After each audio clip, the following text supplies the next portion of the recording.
just want to make a request, and it take more than 1 minute. Okay. Yeah. All right. So let me start by trying to respond to some of the comments I've made, please. Okay, so I'm just going to give you 2 minutes. No more than 2 minutes because you say 1 o'clock. This is a strong plug. Yeah, we still have 2 minutes. All right, fine. Okay, I want to quote from one very popular sheikh of Islamic jurisdiction. He said the benefit of any Islamic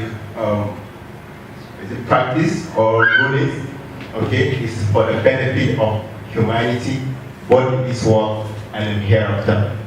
And he went further to say, if any of those rulings does not benefit humanity, okay, it should be discarded, because it's of no benefit to them. My brother here tried to make the point that the Almajiri system is 800 years, we should reform it. I mean, many of us, even the Arab where Islam was introduced, they were idol worshippers before, okay? And when there was an alternative to worshiping as a religion, was it reformed or it was changed? What I'm saying about this Almajiri issue is that we should stop being emotional about it, okay? All of us here are agreed with the fact that there is abuse going on in the system. And I would like to point this to the fact that when we talk about Almajiri issue, some people tend to bring the issue of education. I'm less concerned with even the education part of it. We are talking about the abuse of it. I can give you guys this microphone now to tell me in practical terms how you want to reform 20,000, 26,000 Almajiri school in Kano. Practical time. You can't do it. It's practically impossible. When we're talking about reform, you must be able to address 3 key issues. Their nutrition-wise, their shelter where they sleep, their endangers, their safety, and even education. These are basic human rights or children rights that have been deprived from these children. All these malams with sole pocket of Almajiris around, they don't have the capacity to really provide this. And that's what we're talking about. We're talking about reform. Of course, they are going to reform of the system. Madrid Islamic Trade Center, they teach this before they start. A child graduates from that school, he finished the Quran and every other thing. Many of us, the schools our children go to, they know how to read Quran, they know other many things about it. So if they're talking about reform, of course they are reform. But what I'm saying is that it can never be any meaningful and impactful reform maintaining the status quo, using the existing Almajiri structure. It can never be any reform. Because it's about the man, okay? The government have never taken, have never made any contribution to the Almajiri system. Never in the history. Go and check. The only time the Almajiri system was in the hands of any government was pre-colonial. And when the colonial system came, they never contributed to the Almajiri system. Okay? Nigeria move on, the northern system move on. So, guys, let's calm down. This is not about Islam. It's not about northern. It's not northern culture. It's not Islamic, and I can debate it with you guys. I'm not open a forum. We'll also have a very long conversation like this. But if that's 1 o'clock and you are stopping me, no problem. Muhammad, I know you're very emotional about this. We'll have time for the 12 minutes, so you'll talk to more people. Ibrahim, your final thoughts on this? Thank you. I think there's going to be a lot of conversation on the social and whether it's reform or change. It's a conversation for after this.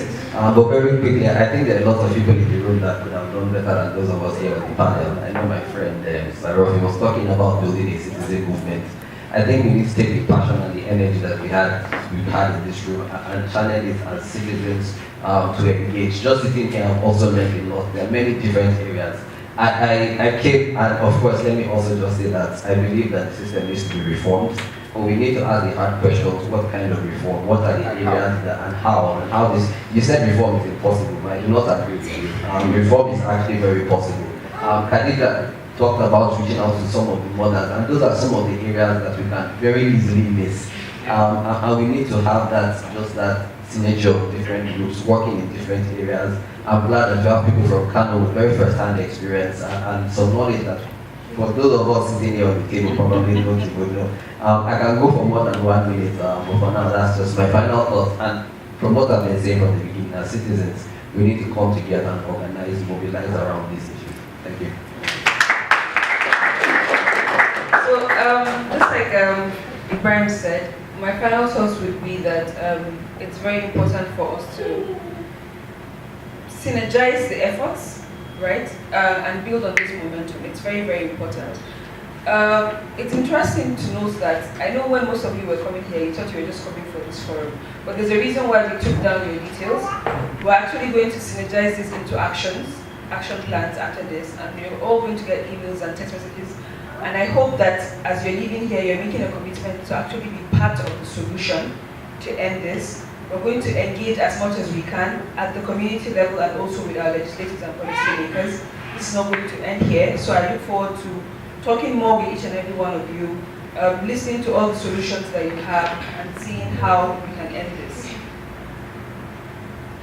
Okay, someone else has it. Yes, please. Can I just have my own final word? Okay, yes, please. Yes. Abuse of the system, and I agree with you. But to say it cannot be reformed, it's even a non-starter. There's nothing that cannot be reformed in this world, as far as I'm concerned. I'll give you an example, and I hope you all take this away with you and give it a thought. I mean, I may not be perfect. I'm not perfect, in fact, but I may not be right. But just think about it and see if you can do this. How it can? Is it possible now for us to get our states to go back to what it used to be? When I was growing up, I know we had the ward head, right? Now, every ward, which is every ward, should have a registered school of the Almajiri school. It's going to be there. They will register the school, right? With the name ward. So we know who the teachers are in that ward, right? Now, with that, the state also even helps in planning. Now, are you guys now take it as your own work or your own job to monitor as NGOs, to monitor these schools, because they're registered in those places, you know how many there are. I mean, even if there's 100 million now in Kano, you know that they are in particular places. Now, know where they are, monitor them, be the ones that are going to be looking at, are they working or are they working, or are they not working? What is it that they're doing to the children? Are they teaching them? I believe in this thing because, maybe because he was the last person to speak. Your name is Ibrahim Farouk, which is my father's name. My father's name is Ibrahim Bibi Farouk. He was an orphan. The man didn't have anyone. He had to go through school, through the Almajiri system, finish school, but at a point, he was one of the major points that when you're looking for the corrections in Nahu, in Arabic, when you come to my father. And I feel like because we have a conservative society in Northern Nigeria, we don't really talk about this. And unless we talk, we will not get a common ground to actually find the solutions we need to solve these problems. So I know there's a lot of conversation going on, and that's why we have the last 1 hour to have a networking session and the photo op so that we can round up. So I'm very sorry, I'll have to have the closing remarks now. And is there someone that wants to say something? Yes, before then, Just a minute, please. Okay. Thank you very much. At the end of it all, you centralize so that you have a working document and a team as well that would go down to the community level. This is very important. I'm sure you are looking toward that. But fundamentally, what I want to say is this. The Almajiri issue is something that needs to be treated not only at this level, but from the political and social level. The political level, the politicians need to be involved, but they cannot be involved willingly. They would be forced to be involved, like somebody observed, because they only do that when they know that this is an issue that would earn them popularity and vote. And that can only happen when it is treated by the majority of people as an issue. Finally, what I want you to do is advocacy is very important here. Take the issue of advocacy more serious here. And when reforms come, normally in a dogmatic society like ours, people reject them. You have the history of Mandan Fodio reformed when he came and reformed the Islamic system. When he introduced his reform, it was resisted. He he actually came into the society with a lot of force because he believed in what he was doing, and at the end of the day, it was accepted. Even recently, before I'm sorry, so we have different, sorry please, let me just say this point. It is very, very recently when the issue of the Izala movement started. I'm sorry, I don't know, we have different sects here, but it's just a difference I want to give. A lot of people resisted the girl education in Islam. And what do we have today? The Muslim women are more even educated Islamically than the men. This was because of some people stood their ground and then they pushed this issue into the society. People eventually accepted this. We should stop treating this issue of Almajiri as an issue that we are too careful so that we don't provoke certain people. This is an ill in the society. It is not accepted in Islam. It is not accepted in any modest culture, and so we are fighting it. We have no respect for anybody that is in any respect with this. We are fighting it head on, and that is the only way. Reform, yes, we can only reform it with a lot of force, and gradually the society will accept that. Thank you very much. In the media, we are going to give you a lot of support, more especially in the area of performance.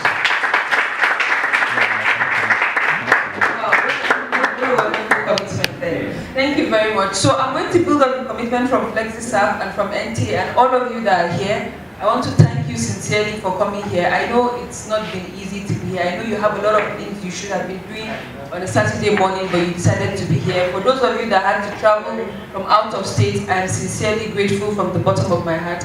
I can't even begin to explain.